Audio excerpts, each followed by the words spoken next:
இன்றைக்கி வீடியோஸில் இன்ஸ்டண்ட்டாக செய்கிற ஒரு வடை ரெசிபி பார்க்க போகிறோம். ஊற வைக்க தேவையில்லை, அரைக்கவும் தேவையில்லை.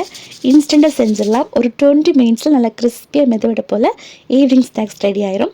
வாங்க எப்படி செய்கிறதுன்னு பார்க்கலாம். ஒரு பேனில் 2 டேபிள் ஸ்பூன் ஆயில் ஊற்றி ஒரு பெரிய வெங்காயம் நல்லா பொடியை நறுக்கி சேர்க்கலாம். இது கூட பொடியை நறுக்கின 2 பச்சை மிளகாய், துருவின கேரட் ஒரு கைப்பிடி அளவு சேர்த்து ஒரு 30 செகண்ட் நல்லா வதக்கிக்கலாம். 1 கப் ரவைக்கு 2 கப் தண்ணி, அந்த ரேஷியோவில் நம்ம தண்ணி சேர்க்கணும்.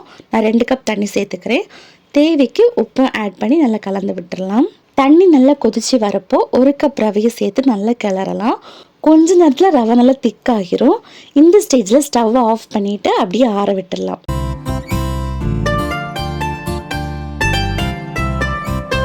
கை பொறுக்கிற அளவு சூடாக இருக்கும் போதே ஒரு பால் சைஸ் அளவுக்கு ரவையை எடுத்து வடை போல் தட்டி எடுத்துக்கோங்க.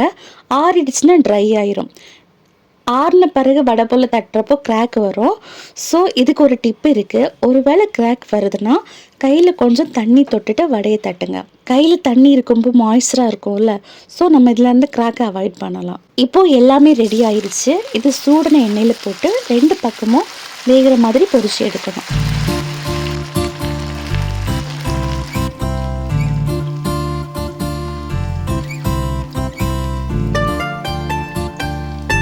நல்ல ஒரு கோல்டன் கலர் வரப்போ வடையை எடுத்துடலாம்.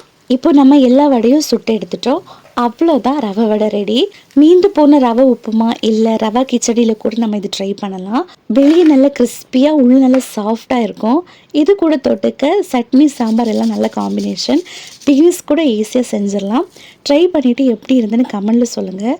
இது மாதிரி வீடியோஸுக்கு நம்ம சேனலை சப்ஸ்கிரைப் பண்ணி வச்சுக்கோங்க. Take care.